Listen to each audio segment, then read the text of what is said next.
no anandratako ny fanahiko. Andriamanitro, ianao no hitokiako, aoka tsy homenatra aho, aoka tsy faliany fahavaloko aho. Eny, tsisy homenitra izay rehetra miandry anao, fa izay mivadika foana no homenatra. Ampafantaro ny lalànao aho Jehovah, ampianaro ny sitrakao aho. Tario amin'ny fahamarinanao aho ka ampianaro, fa ianao no Andriamanitra ny famonjena, ianao no andrasako mandritra ny andro. Tsarovy ny antranao sy ny indrafonao Jehovah, fa atrisay ireny. Aza ny fahotany fahatanyrako, na ny ratsy nataoko no tsarovanao, fa aoka ho araka ny famindramponao no ahatsiarovanao ahy, noho ny fahasoavanao Jehovah.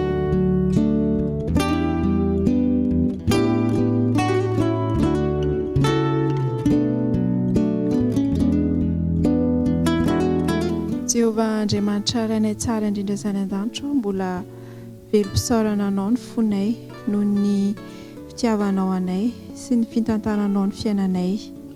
Ankehitriny izay dia midera ny anaranao, mankalaza anao eo ambony seza fiandriananao, satria anao irery izany hatramin'ny taloha indrindra ka ho mandrakizay. Mideranao izahay noho ny fitiavanao anay tsiraray avy ka nanomezanao anay ity androandroany ity. Deranao izahay satria mbola nomenao fofonaina mahavelona. Deranao izahay satria mbola nomenao hery sy tanjaka, mbola nomenao fahasalamana, mbola nomenao ny fanainao masina, ka fanainao masina izay taridalana anay mandritra ny tontolo andro. Dia raiso Andriamanitra ny dera sy ny haja, ny saotra izay atolotray anao, fa mendrika anao loatra izany, ary ny voninahitra anie dia ho anao irery ihany. Amen.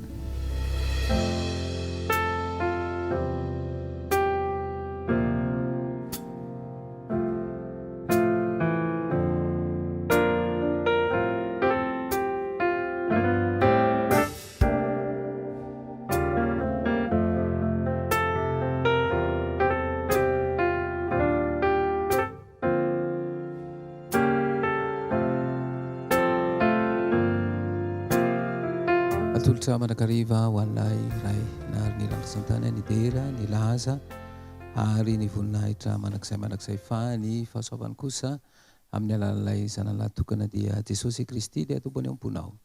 Ka rehefa manazava ny fisainan'ny fanamasina dia tsapa fiadanana izany fiadanana izany dia tononona ho amintsika tsiraray avy. Ampifaliana indray no hiara-bananao izay manaraka izao fandaharana izao, ary ny firariana lalina dia mba atsapanao ny fifandraisanao manokana amin'ny Kristy ity fandaharana ity.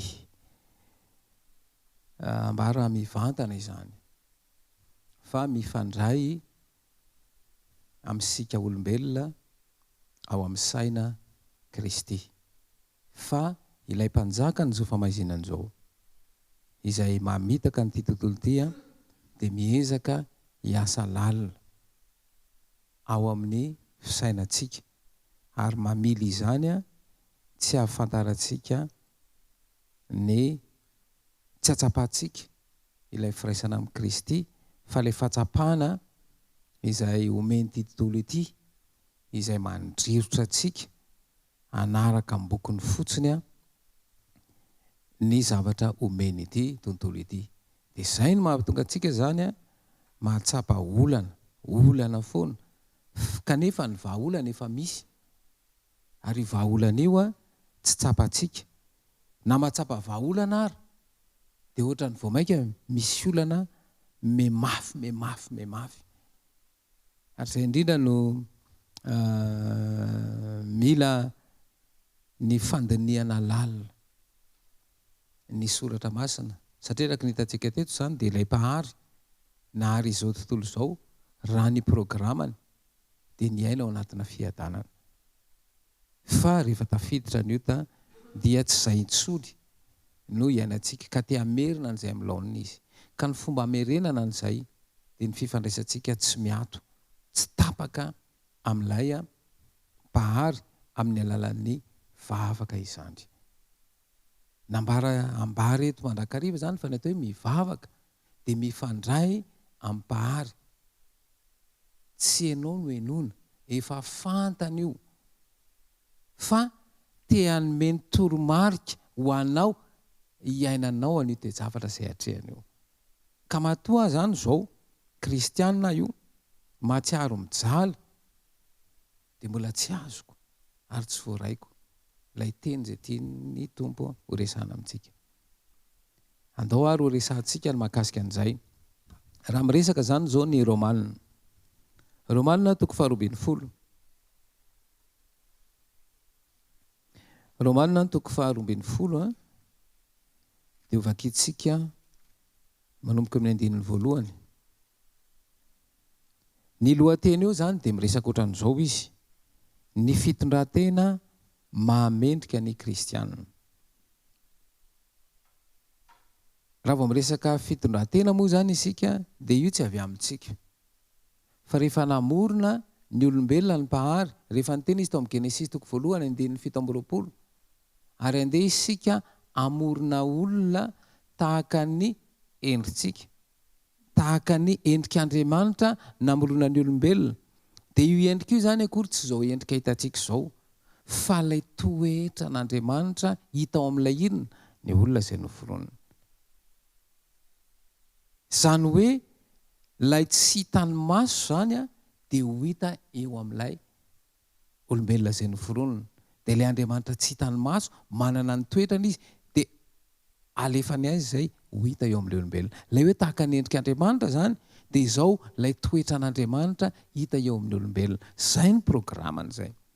Indrisy anefa fa rehefa tafiditra ny ota dia izao tsy nankatoa any mpahary. Ny ota zany dia tsy inona fa fotom-pisainana tsy mankatoa.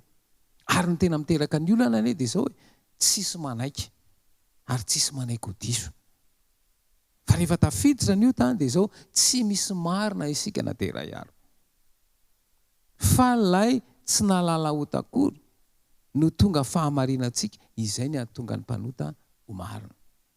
Dia eto zany ilay famonjena izay omeny Kristy eo amin'ny mpanota dia izao miasa mivantana ao amin'ny saina ao, araka nambara teto hoe Kristy zany dia mifandray mivantana amin'ny olombelona ao amin'ny saina. Fa ilay mpanjakan'izao famazinana izao manajamba an'io, araka nahitantsika azy teto hoe izay nohajambain'ny Andriamanitra izao toa izao dia nisain'ny nitsomino mba tsy hiposahan'ny fahazavana dia ny voninahitry Kristy izay ho hita eo amintsika. Zany hoe ny fiainana kristianina izany dia famerenana amin'ny laonina, ka tsy vitan'ny mpanota nefa io. Fa tsy maintsy Kristy no nanaiko faty hamonjy antsika. Raha no hotizako kely ilay teny alohan'ny teny resantsika, ilay tao amin'ny Apokalipsia toko 13. Ilay Apokalipsia toko 13, ny 9:9, izay milaza hoe ary ankohoka eo anoloany ny olona rehetra monina ambonin'ny tany. Hitantsika teto zany fa ilay hoe miankohoka dia mifetanteraka ny fisainana hifantoka. Dia ho an'ny kristianina zany dia hafantoka tanteraka ao amin'ny Kristy. Dia inona ilay mifantoka? Dia misy zavatra saintsainina ao. Dia inona nataon'i Kristy? Dia ny toy ny teny amin'izay zany zao ilay fanavotana, ilay ahafahantsika manana toky na dia mpanota ary isika. Dia izao ny toy ilay teny: fa iza kay ireo very ireo, dia izao na ireo miankohoka ireo, dia izay tsy manana ny anarany voasoratra ao amin'ny bokin'ny fiainan'ny zanak'ondry izay voavono hatramin'ny nanorenana an'izao tontolo izao. Ilay hoe zanak'ondry izay voavono hatramin'ny nanorenana an'izao tontolo izao, dia izao ny hevitra zany. Milohan'ny famoronana zany dia efa nanaiky ity zanak'ondry ity ny ho faty hamonjy an'ireo mpanota ireo. Satria rehefa tafiditra mantsy ny ota, tsy avy amin'ny mpahary anie ny ota. Aleo resantsika kely zay aloha mba ho azo tsara. Dia ndao vakitsika ny any amin'ny Ezekiel toko 7.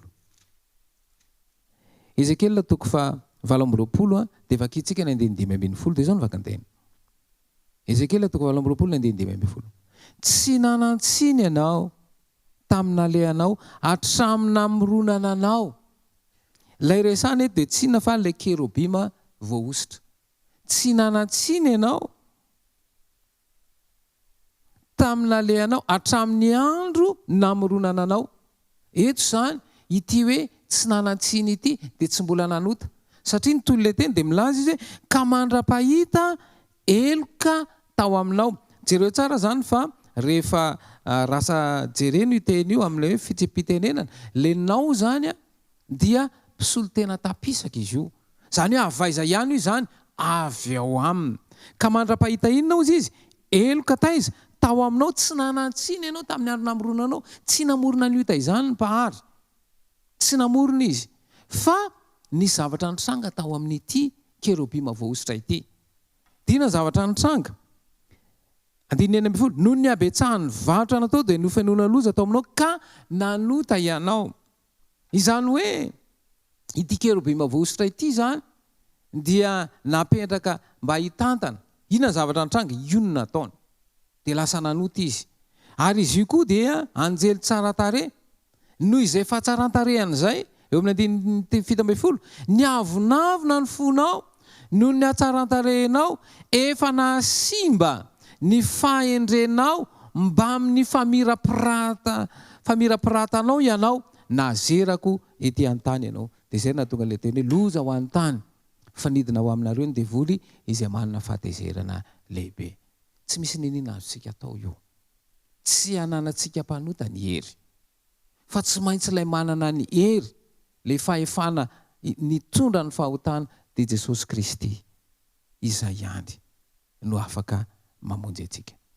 Noho izany, lasa nofeheziny devoly tanteraka zany zao ny fisainana amin'ny fandroritany amin'ny filana. Dia tsika zany zao feheziny zavatra vaiza avaty ivelany. Zavatra jerena inona? Masonao. Izay nge mampatonga hoe mahafinaritra ry zavatra ry, tsara kely ry zavatra ry. Izay mampanapa-kevitra anao. Azonao nefa ilay tsara kely dia nataonao aiza ilay izy? Tsy nitondra ninina teo aminao akory.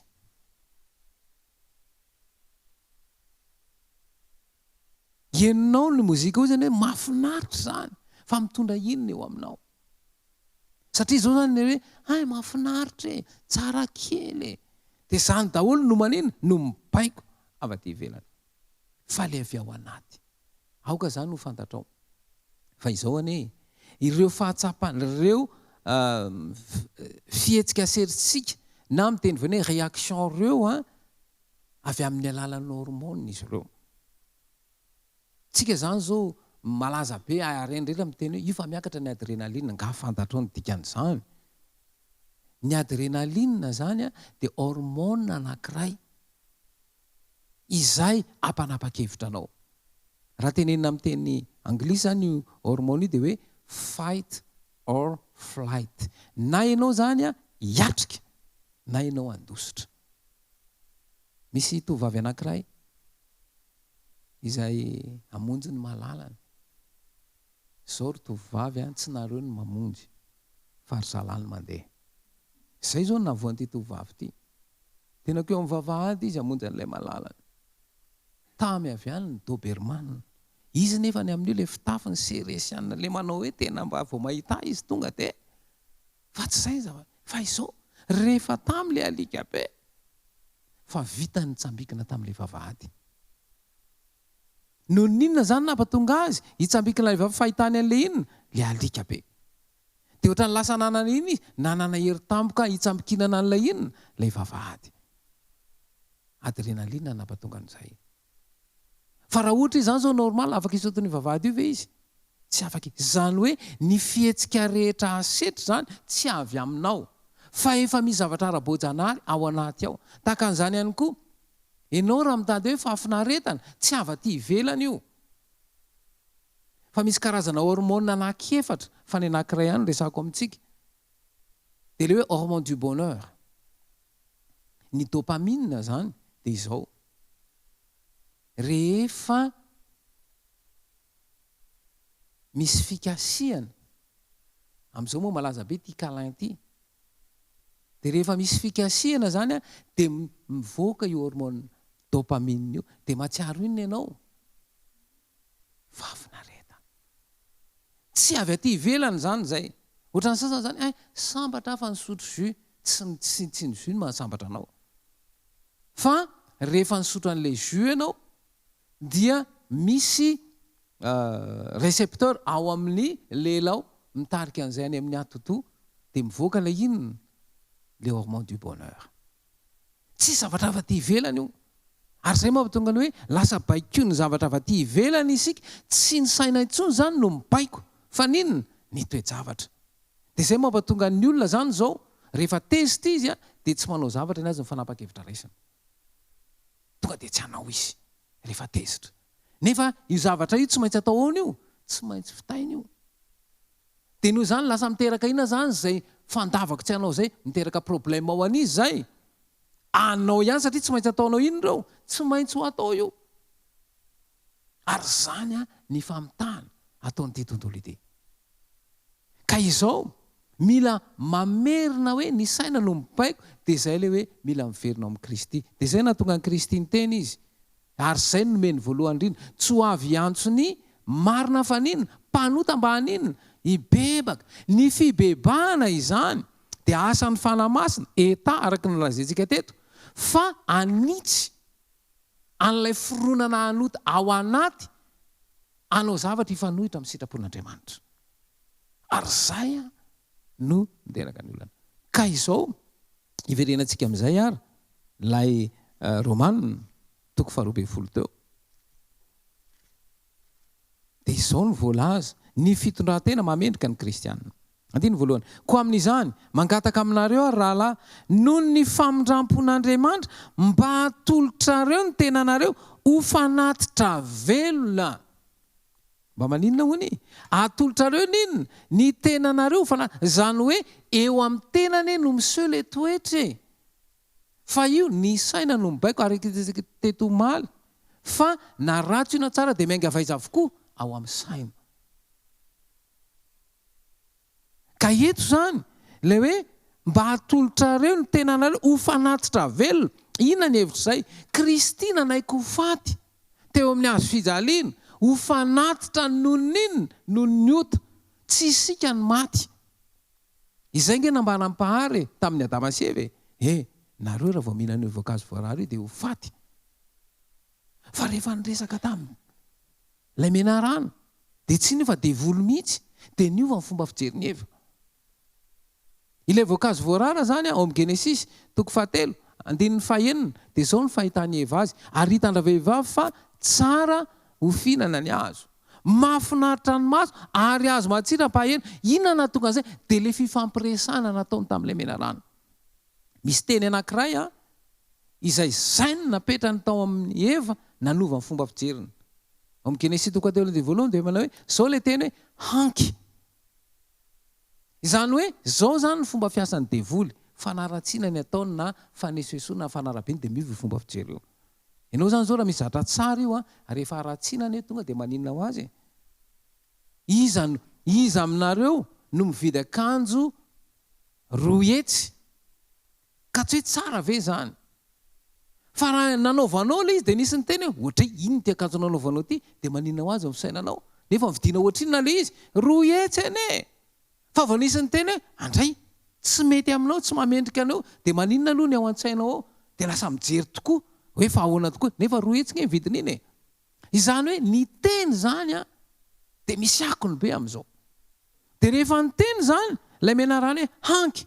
Efa nataon'Andriamanitra hoe aza ihinananareo. Ino tsara ilay teny rehefa ny teny aza ihinanareo ny hazo rehetra eo amin'ny saha. Nefa ny mpahary rehefa ny teny dia izao ny teneniny. Ny hazo rehetra eo amin'ny saha dia azonareo ihinanana. Ny hazo rehetra eo amin'ny saha dia azonareo ihinanana. Fa ny hazo fahalalana ny tsara sy ny ratsy aza ihinanana. Io zany dia amantarana fotsiny hoe mankatosa sy mankatosa. Zavatra ray tao amin'ny zavatra antapitrisany nangatahany. Fa jereo tsara ilay famitahany devoly. Ny hazo rehetra eo amin'ny saha dia aza ihinananareo. Afa milaza fa misy hazo anankiray azo hohaninao. Izany hoe ny famitahana amin'ny fomba fijerinao io. ka raha vao tsy mitandrina dia tsy tafavoaka. Dia izay mampatoka an'ilay teny amin'izay. Ity zany zao dia hoe raha tsy maninona mihitsy manao fanatitra velona, misy zavatra ataonao sakrifisy ao. Ka iny atao sakrifisy io dia mahafinaritra anao. Izay ny atao sakrifisy. Fa rehefa manao sakrifisy amin'ny mahafinaritra anao vao iova io zavatra io. Fa ny Baiboly mantsy miteny tia ny fahafinareta mihoatra noho ny inona? Fitiavana an'Andriamanitra. Ireny koa nefa dia asiany maninona? Alaviry indrisy nefa fa mivandravandra zany zao ny filana. Estetika. Vao mainao zany tonga dia maninona ny rehetra. Enao nge efa tsara tarehy. Nisy mpira anankiray izay nafinaritra io mpira io. Izy io avy any ambanivohitra. Fa noho izy mahay mira be, tena mahay mira zany.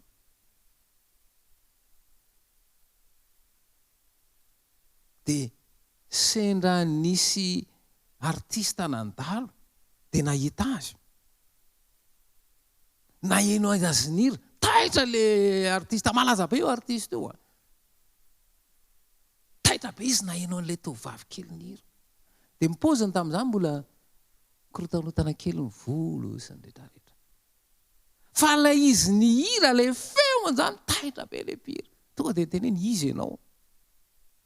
Fa hoentiko miaraka amiko ianao fa ho ataoko mpira miaraka amiko. Ary tena mpira malaza be io vehivavy io amin'izao fotoana izao.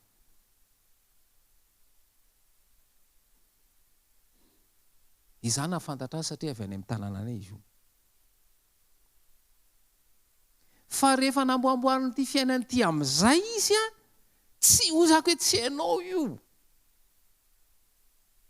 Fa le hatsaran-tare avy any amin'ny afo io hatsaran-tare io.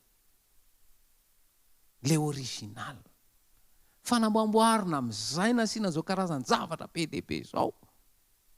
Dia niova ohatrany nazara hozako hoe tena tsy hainao tsony io. Fa izy aloha dia tena mahay mihira raha ny feony. Mbola ne tsara satria nanomboka nampianarina, dia ne tsara satria nanaraka ny fentry ny fahaiza-mihira. Dia tena fa eto zany. Raha vao tsy manao sakrifisy, neverinao fa mety tsy tafavoaka io. Ary io sakrifisy io no mahatonga nyity teny manaraka ity. Ny toyny zany dia hoe ary aza manaraka ny fanaon'izao tontolo izao. Satria ilay mpanjaka nyity tontolo ity zany dia miezaka hifeno fisainanao ahatonga anao tsy hataka-javatra. Ka na dia fantatra fa tsy mety le dia tsy fantatra le izy. Ary izay mahatonga raha tsy misy asa ny fanamasana. Izy hampafantatra hoe tsy mety io dia tsy tafavoaka. Ka eto ilay hoe miova amin'ny fanavaozana n'inona? Ny saina. Dia izay no mampatonga ny hoe asa tanterahany Kristy ao an-tsaina. Ka i Kristy zany zao rehefa mamela heloka dia hanavao ny fomba fisainana io ny hevitra izay. Ary tokony hanana antoka zany ny rehetra. Fa rehefa tonga amin'ny fibebahana marina sy ny fekekeloka marina dia minoa. Fa anovana io. Fironana anody io. Tsika io mantsy ao amin'ny atodoantsika dia misy faritra maro be dia be. Fa raha miresaka andrina zany ny soratra masina dia tia tokoa ilay andrina. Fa tsy ilay andrina tiano resana zany fa ilay faritry ny atodoa ao amin'io andrina io. Dia ato amin'ity andrina ity zany misy faritra anankiray ao izay ao ny fanahy masina ny miditra. Ho an'ireo mpahay siansa zany. Dia izao ny ilazany an'io faritra io lobe frontal. Ao zany ny fanahy masina ny miditra. Fa misy faritra anankiray izay mibaiko ny zavatra tsy tsapatsika. Raha manontany aho zany hoe baikionareo ve mifonareo amin'ny tempo? Tsisy mibaiko an'izany. Fa efa maninonao io? Efa mandeha automatika ao. Fa misy faritry ny atodoa anankiray izay ny fomba hitenenan'ny voambolana malagasy azy zany dia ilay hoe amparahatoka. Fa amin'ny teny vahiny zany de subconscience. Ao zany lay mibaiko ny zavatra automatika. Ka izao zany, ianao zany rehefa manazatra na mizatra zavatra anankiray dia misy neurone miforona ao amin'ny atoto ao. Ary rehefa miforona io neurone io, dia io ny ahatonga an'ilay izy ho lasa toetra. Dia izay mahatonga ny hoe ny zavatra miovaova io sahirantsika. Raha misy zavatra tiana ovana izany, raha resaka toetra zany, dia izao ny filazan'ireo manam-pahaizana mahakasika an'izay. Ny toetra anankiray raha tiana hiova, dia raha miainga eto amin'ny T0 izy, na temps 0 zany, ka na rano foana tsy niovaova izy, afaka 10 taona io vao miova. Fa raha atao amin'ny fahefa-taona izy ny maninona, niverina tamin'ilay nataony, dia maninona indray eo. Dia izay mampatonga ny hoe raha vao tsy tanteraka mihitsy ilay manao sakrifisy, tsisy zavatra iova eo. Ka io nefa dia io ilay resantsika eto hoe amin'ny alalan'ny vavaka ilay miaino an' Jesosy. Dia ilay fiainoana ho azy isan'andro io, izay no ahatonga ilay teny ho tafapetraka ao an-tsaina ary ahafahany mibaiko. Ka raha mbola nitoejavatra zany no mibaiko, dia tsy tafavoaka eo tsika.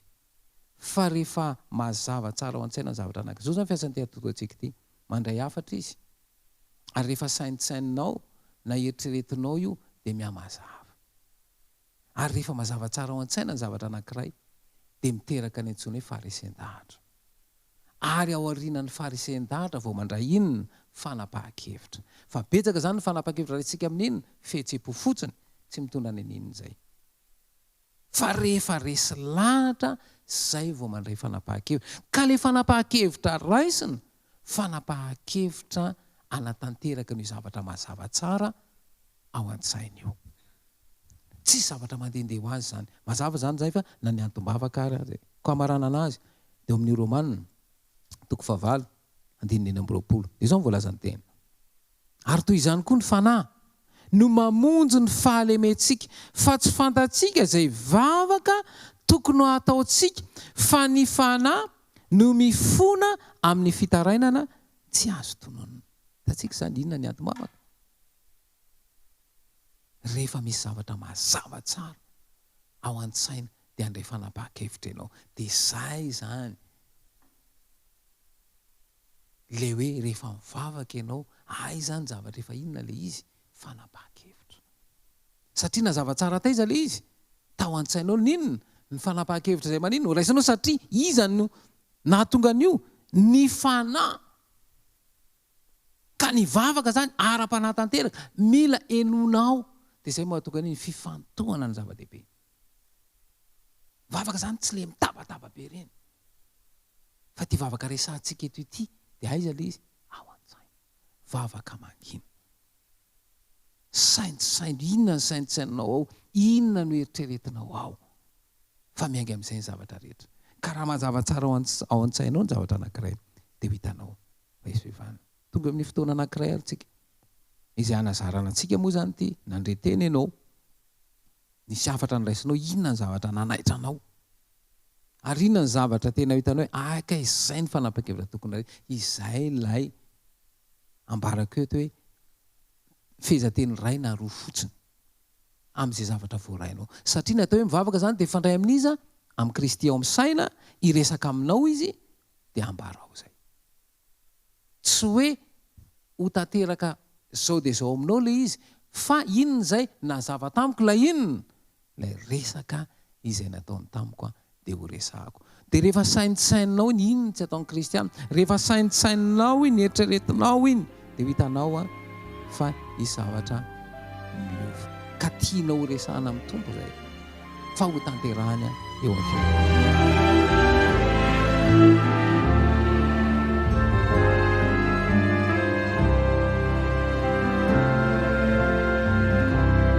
Tompo Andriamanitra eo, misaotra anao ny amin'ny teninao. Fa matombola azonay izany dia misy fanavaozana izay tianao atao aminay.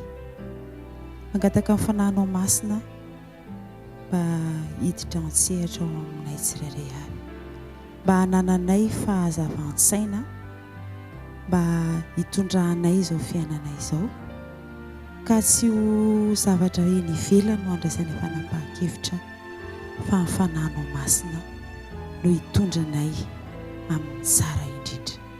Dia misaotra Jesosy eo fa azonay ny teninao. Amen.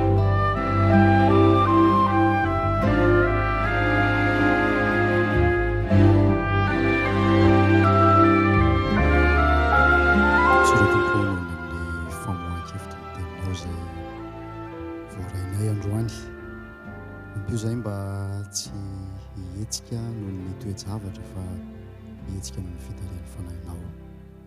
Dia tsy ho diso fanantenana zay amin'ny fanavaozana tianao atao eo amin'ny fiainana tsara avy. Fantatray fa tsy vitanay ihany koa zany fa ataonao amin'ny alalanay satria mitolo-batana tanteraka eo anatrehanao zay.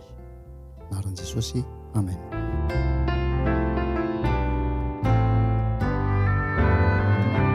Ray sy ny fonay Jesosy manana